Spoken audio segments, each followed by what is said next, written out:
So hi, everyone. My name is Alessio Ponzio. I'm an assistant professor in modern European history and history of gender and sexuality at the University of Saskatchewan. And from this year, 2023, I've been working together with Miriam Bensley-Main to revamp 2S LGBTQIA+ History Month for Canada on a national level. At least this is our goal. After having a conversation with folks from the Two Spirits Archives at the University of Winnipeg, I'm meeting up today with Professor Aaron Devor. I hope that I pronounced correctly, but you will correct me in case.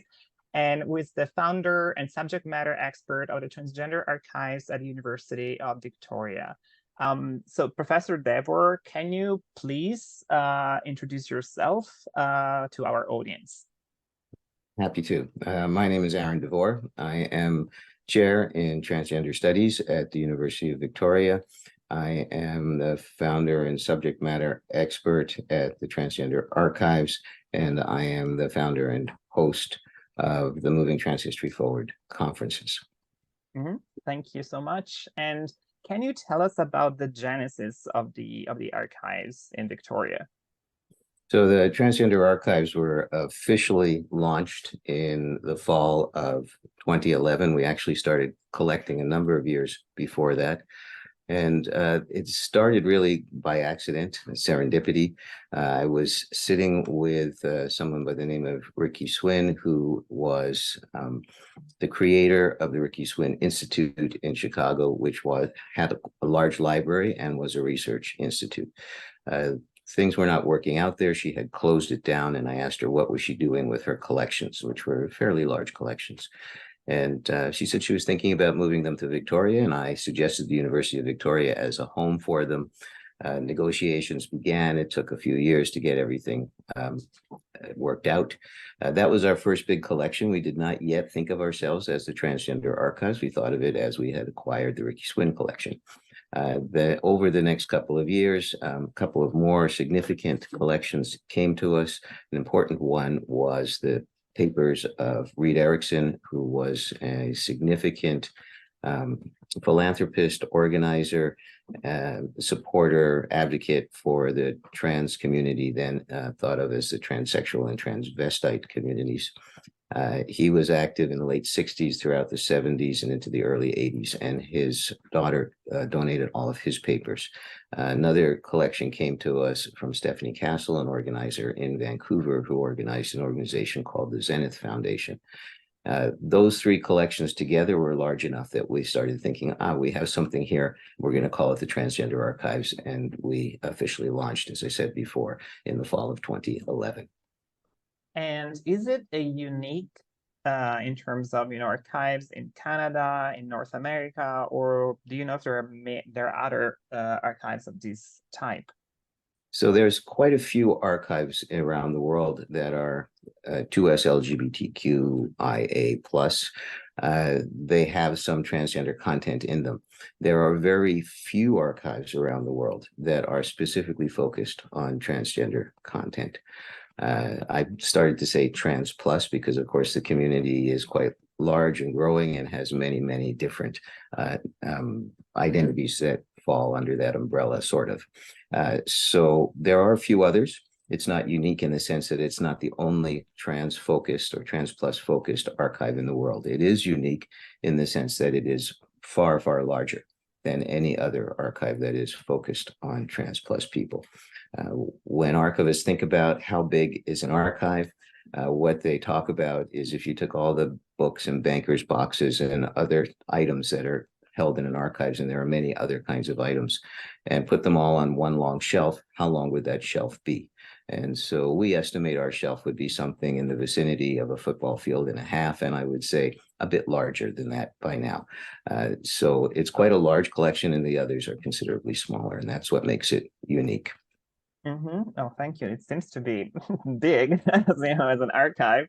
And are there particularly artifacts that you think are important in your archive? All artifacts can be important according to questions, right? Everything starts from questions. But are there artifacts that you are particularly fond of that are very particularly significant, to you, or in your experience? Well, this is a hard question to answer because, of course, I love all my children equally. Uh, there are a few items that are among things that I like to point out to people anyway. So, one of the items or groups of items that we have that I'm particularly fond of is uh, from the very first book that advocated on behalf of transsexual people in particular. And it was written by Harry Benjamin, who's often referred to as the father or grandfather of trans research. And he was the first person to advocate that first person from a research perspective, to advocate that trans people should receive the treatment that they're asking for.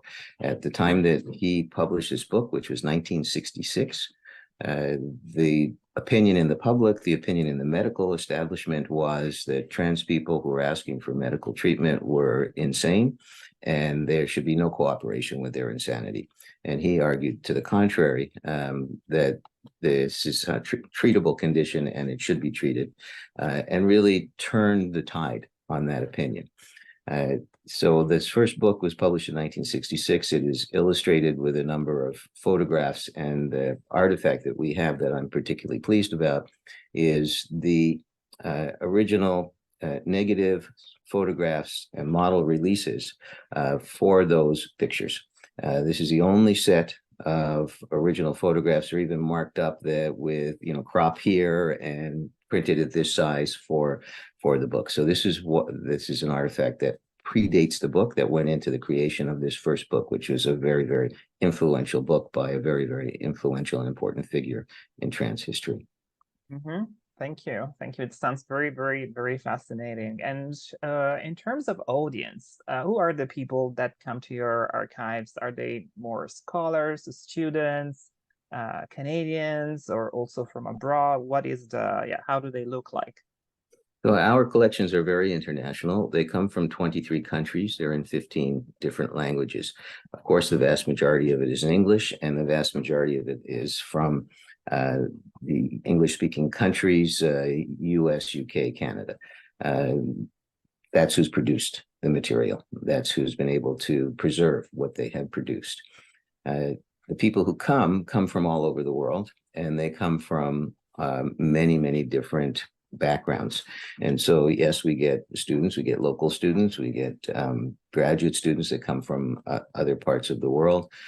We also get faculty members. So those are academic types that come from a variety of different places, but we get a lot of community members locally, and we get activists from other parts of the world that occasionally are able to finance a trip, and they have less likely to have the money to be able to come. And we get, interestingly, quite a few artists who come for inspiration, either visual inspiration, or we've had several people who are writing books and want to have a period context and want to look at historical documents from a particular period of time. So access is is available to anybody. There's no requirement of any particular affiliation with any university, not the University of Victoria or not any other university. They are archives, and anybody who's familiar with archives will know that if you're going to request and handle archival materials, you do have to have some kind of ID. And our staff at the University of Victoria Libraries are quite sensitive to some of the nuances of what happens when you ask for ID from trans plus people. But it is available to anyone who can make their way there. No restrictions on access in that sense. And we are in the process of digitizing the most demanded collections. We cannot digitize everything, a football field and a half of material, but we're looking at the content that we think is of most interest and most demanded by people, and we're digitizing that over a period of time. And I think that maybe also with COVID, you start maybe thinking about digitizing more. Did COVID impact, the ways in which these documents were available, or changed the ways in which you were thinking about the archive? I don't know, maybe it affected it a bit. Well, the archives, as the university, were closed for a period of time, and then there was restricted access for a period of time. But it was only the same restrictions that were imposed by the university as a whole. In terms of access, it's always been our goal to digitize as much as we can.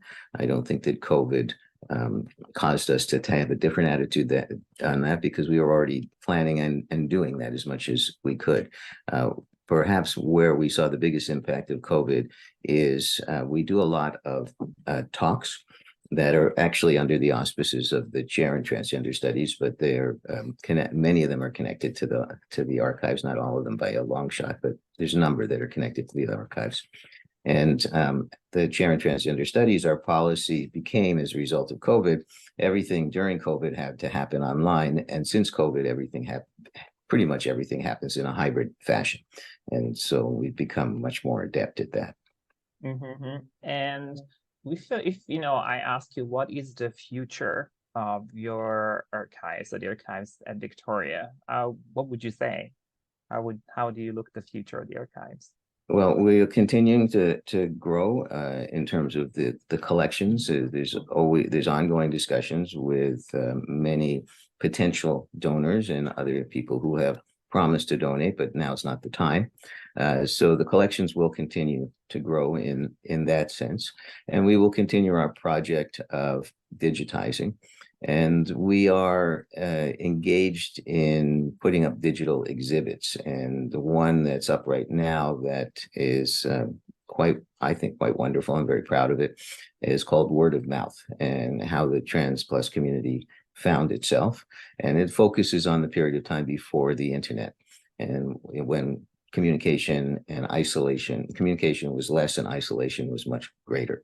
And how do people find each other? And it's a kind of quite complex and has many artifacts in it, and many historical lessons, and there's a lot of interviews. It's built on a backbone of 17 interviews we did with elder trans activists talking about that period of time, but it's much, much more than that. So we'll continue to build more and more of these digital exhibits that start from the collections and then amplify and give context to them, and help people to understand their history and where they came from and how they got to where we are today.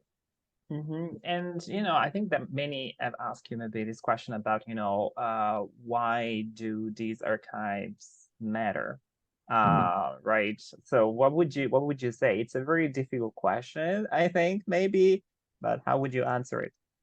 Well, all archives serve a similar purpose, and the Trans Archives has another layer on top of that. And so archives record where we've been and help people to understand today by having some insight into the past. And they are what historians use to write history. And so for trans plus people in particular, this is poignant, because very little of that history has been written. And if you want to change your future, which I think many trans plus people would like to see a different future than what our past looked like, it's important to understand what brought us to today if we want a different future. So archives are our history, and very few trans plus people know their history. They may know their personal history, but they don't know the history of others in their community. And because we're an international archives, it gives you that much broader scope and understanding of what has been going on in the world, and a basis for being able to move forward, hopefully in a better way, a more rewarding way, and a more satisfying way.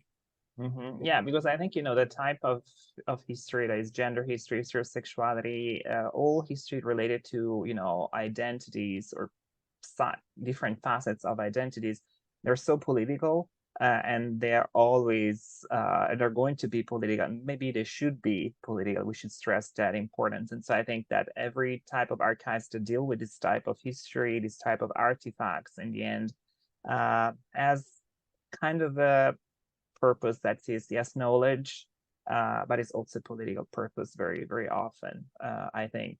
I don't know if you would agree. And do you have events that are going to happen soon, or something that you're planning on and maybe you would like to share with us that is going to be organized by the archives? Sure. We do have events. As I mentioned before, there's a ongoing series of lectures that happen. Some of them are specifically archives, and some of them are more generally trans plus kinds of questions, not necessarily historical, often contemporary. That are all those lectures. That series is sponsored by the Chair in Transgender Studies, which is also one of my positions. One of the archives events, archive specific events that's coming up soon is on October 30th. And it's part of a program that the University of Victoria puts on every year called 5 Days of Action. And it's put on by the Equity and Human Rights Office at the University of Victoria. And they always ask us to do something as part of their 5 Days of Action. And so on October 30th, 1 p.m. Pacific time, we will be putting on an event that brings forward some of the people who talked at our Moving Trans History Forward conference. And some of that is historical, not all of it is historical. So that will take place, the physical part of it will take place in a room adjacent to the Transgender Archives, but for viewers in other locations, if you go to the website of the Chair in Transgender Studies, I think that would be the place to go. And you'll see there's information there about this event, and there will be a link, or I encourage people to sign up for the newsletter, the Chair of Transgender Studies, or follow us on all of the social media. It'll all be advertised there. So it will be a hybrid event. Some of the speakers are only going to be online, and some of the speakers will be in person, but the event itself will be hybrid. So that's on October 30th. That's our next event. Oh, that's great. I mean, I'm going to advertise it as much as I can. So I'm going to see if I can find a poster, or I'm going to ask for a poster or something so that I can easily advertise it. But really, I want to thank you so much for, talking to us today about, the archives. And we're trying to do our best in order to, advertise with different audiences about what you're doing. So just thank you so much again for spending some time with me today. Thank you. Very happy to talk at any time to anybody who'd like to hear about the Transgender Archives or the work we do at the Chair in Transgender Studies. Thank you. Thank you so much.